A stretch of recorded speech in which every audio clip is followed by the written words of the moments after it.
Hey, how's it going? I wanted to jump on live today to talk about some things that you can do so that you can have a marketing funnel slash a sales funnel that's going to get you higher conversions. Do me a favor, if you happen to be catching us live, if you happen to be catching me live, do me a favor and hit pound live. Let me know where you're tuning in from.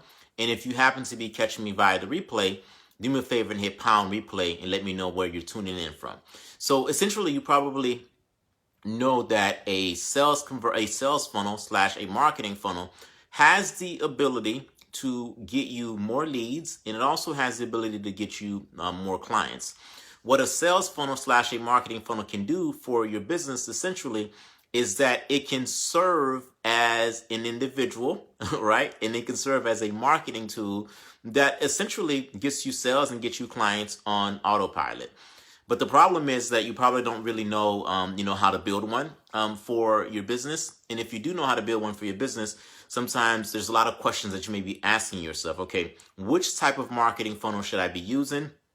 Which type of sales funnel should I be using? What should page 1 of the marketing funnel be? What should page 2 of the marketing funnel be? What type of contingencies do I need to have in my entire marketing and my entire sales funnel so that it can work? And is it just all about me getting a sales funnel slash a marketing funnel template from a landing page builder, and then once I have that set up, I'm good to go? There's a lot of questions and there's a lot of things that sometimes an individual may be asking around the whole concept of marketing and or sales funnel. And then the other question is, what are some of the things that you need to do before an individual even engages with your sales and or your marketing funnel? So if you've been asking any of those questions, what I want to do today is I just want to walk you through my process and my methodology for just one of my funnels. I've built so many different funnels throughout my time as an entrepreneur, and I'm going to be walking you through my very first marketing funnel that I had from a very long time ago. So I'm just going to kind of just be giving you and showing you the layout.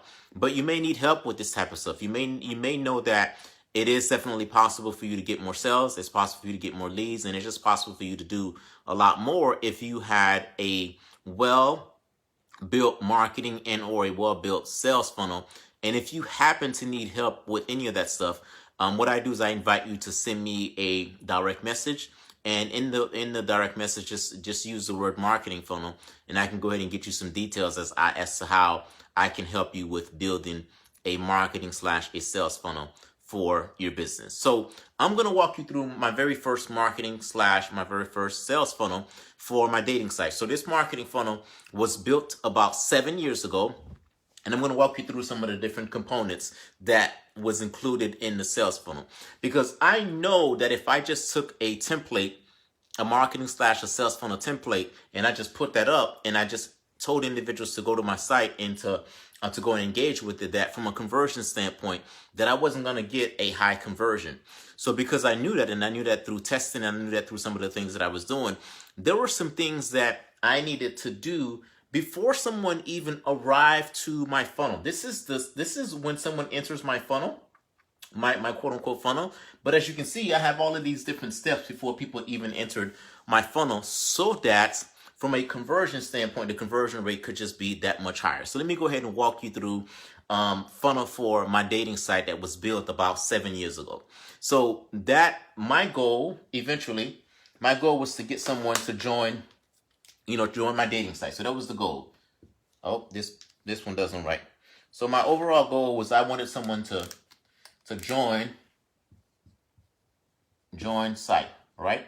So that was my overall goal. That's what I wanted people to do. But in order for that to happen, there's a series of steps that people had to go through before they can go ahead and join it. So here's what my marketing funnel looked like about 7 years ago. And I've built many of those since, but I just want to walk you through my very first marketing funnel.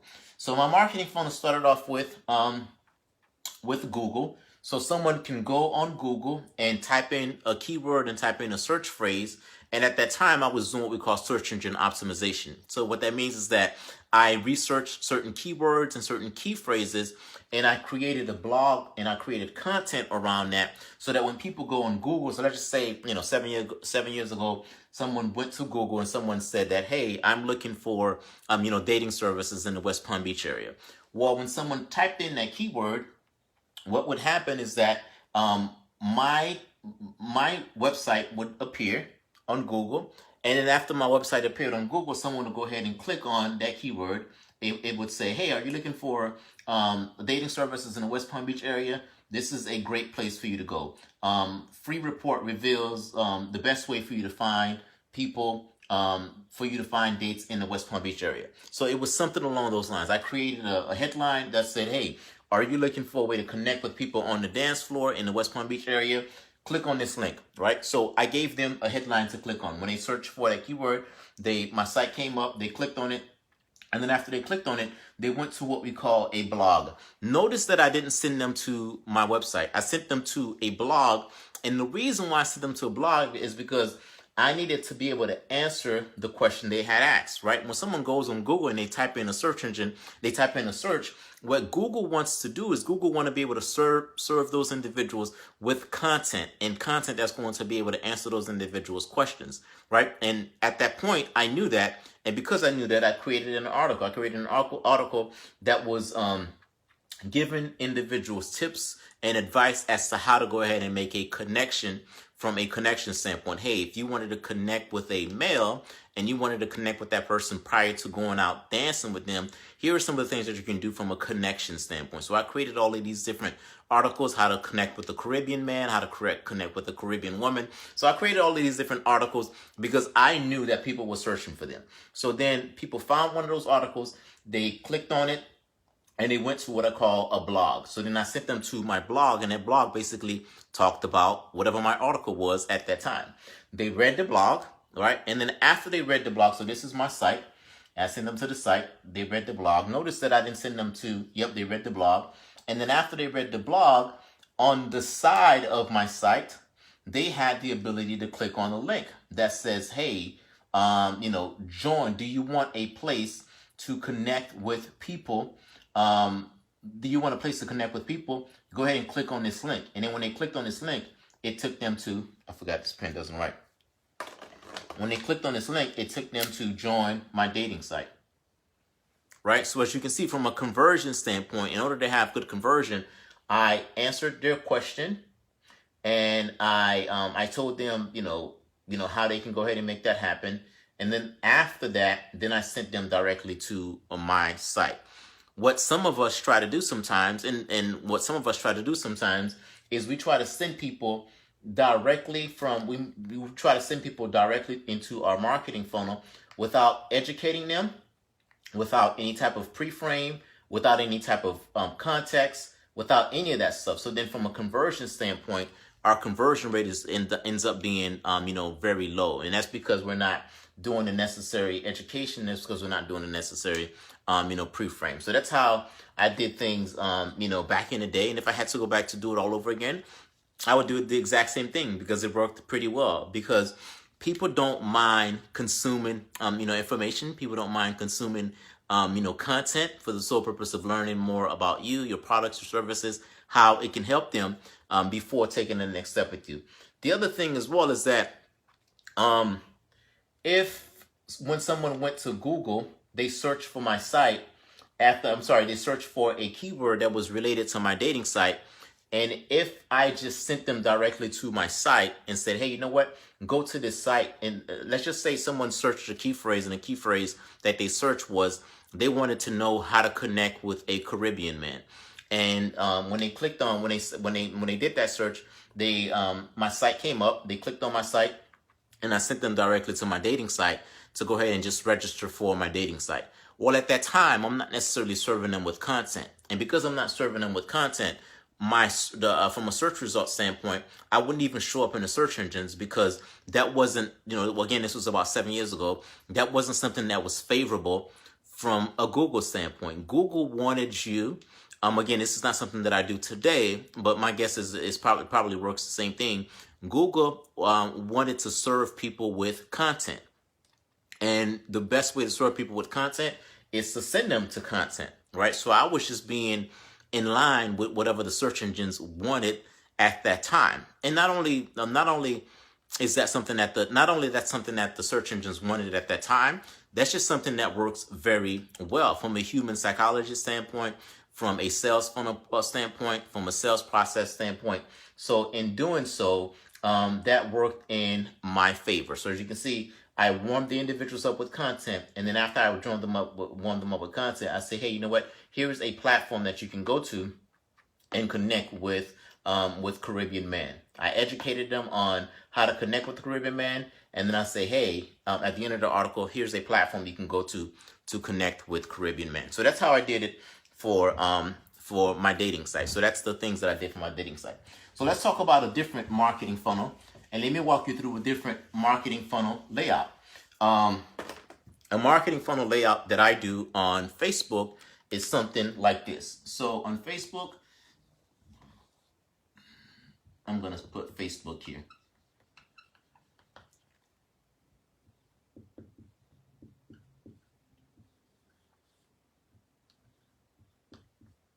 So a marketing funnel, I know my drawing is like the best drawing in the world. A marketing funnel layout that I might do on a platform such as Facebook, so that way I can have a higher conversion rate, is that I might show someone a video, and then that video, let's just call this video number 1 in my video series. So video number 1 tells them, hey, do you want to create an ad on Facebook? If you want to create an ad on Facebook, here are the 3 things you need to do to create an ad on Facebook. So then you're going to have people that's going to watch this video. So then you're going to have people that's going to watch, say, 90% of this video. After they watch 90% of this video, then I'm going to send them to video number 2.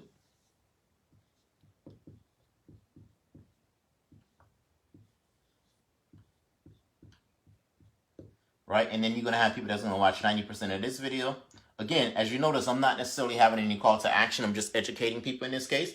This video here is going to show them, it's going to walk them through what they need to do to create an effective ad for a coaching funnel. Video number 2 is going to show them what they need to have on the landing page. And they will only see video number 2 after they watch 90% of video number 1. And then video number 3, I'm going to have video 3. This is going to show them what they need to do from a follow-up standpoint. Right? So 1 video, 2 video, 3 video, 4, 1, 2, 3 videos. So let's just say that my marketing funnel consists of me showing people videos on Facebook, and Facebook has a way to be able to track people who watch videos, and you can push them to the next steps and so on and so forth. And before someone even goes to my quote-unquote marketing funnel, all that I'm doing is I'm just serving them with videos on Facebook. You watch video number 1, you understand how to create an ad.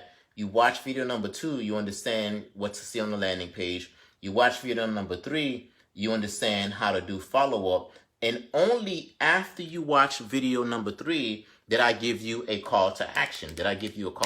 So then after this, at the end of this, I'm going to give them a CTA. All right, I'm going to give them a call to action to either schedule a time on my calendar, go download something, whatever the next step in the marketing funnel is. But as you can see, based on the type of people that I'm sending to my marketing funnel, there are a couple of things that's happened before they even entered my marketing funnel, right? I didn't just say, hey, go to my marketing funnel. I said, hey, are you interested in learning how to create an ad? Here's a 5-minute video that's going to show you how to do that. Okay, so some people will watch a certain percentage of it. I'm going to have some people that's going to watch 50% of that video. They watch 50% of the video, that could tell me that they're not necessarily that interested. But the individuals who watch 90% of the video, those individuals are a lot more interested. So then I'm going to allow those individuals to see another video in my marketing process and in my marketing sequence. So then video number 2, I'm going to address another question. I'm going to go ahead and answer, I should say, another question for them. And that question is, hey, here's what to say on a landing page. So then, the video. So let's just say you have 5 people that watch this, and then I push those 5 people here, and then I have 4 people, and then I push those 4 people here. So as you can see sometimes we have to do the work to educate, to pre-frame, and to pre-qualify people before we just send them to our, to our marketing funnel. So from a conversion standpoint, when we do this type of work, of making sure that we qualify people, making sure that the people that are entering into our funnel is the right fit. That makes a huge difference. Some of the things that I usually see out there in the marketplace is that thing number one, some people are creating the wrong marketing funnel in the first place because that marketing funnel is not even incongruent with their marketing process. It's not congruent with their sales process, and they're creating the wrong marketing funnel altogether. Not only are they creating the wrong marketing funnel, they don't understand the thing that needs to happen before someone enters the marketing funnel. You can have a marketing funnel, but how do you engage someone to even the right way to even enter into your marketing funnel? Because if you don't engage them the right way, then that's not going to make it. You're not going to get any conversions. And then there's a follow up. There's a follow up component. Right? So those are some of the things that I do, and those are some of the things that I help my clients with. Those are some of the things that I do for myself when I look at this entire marketing funnel game. Marketing funnels from a template standpoint, it's so easy to go to like so many different platforms these days, and you can just click a button, and from the time that you click a button, all of a sudden you'll have a marketing funnel that is accessible to you, to be honest with you, in a matter of minutes. But the challenge is that the majority of the time, just by you having a template and just by you having a quote unquote marketing funnel, you don't necessarily get any results because you don't understand the psychology. You don't understand the psychology that takes place before someone enters the funnel. You don't understand the psychology in between the funnel. And then you don't understand the psychology after the funnel. So I wanted to come online and just kind of share with you guys some of the things that you should consider if you want to have a marketing funnel that converts. And if you need my help with a marketing funnel or you need my help with a sales funnel, just simply send me a message, a DM with the word marketing funnel. And then I'll send you the details as to how I can help you to set up a marketing / a sales funnel for your business. If you happen to be tuning live and catching me live, do me a favor and hit pound live. Let me know where you're tuning in from. And if you're watching me via the replay, do me a favor and hit pound replay. Let me know where you're tuning in from. If I can answer any questions for you around marketing funnel, around sales funnel, around a sales process, feel free to type that in the comments as well. And what I'll do is I'll come live in the future, and I'll be able to address and answer questions that you may have, challenges that you may have faced from a marketing and a sales funnel, standpoint. All right, Miss Kamara. Okay, thank you. Miss Kamara says, thank you, great information. Thank you, Miss Kamara, for tuning in. But that's all I have for you guys, today. Thanks for tuning in. Thanks for watching, and I'll see you next time.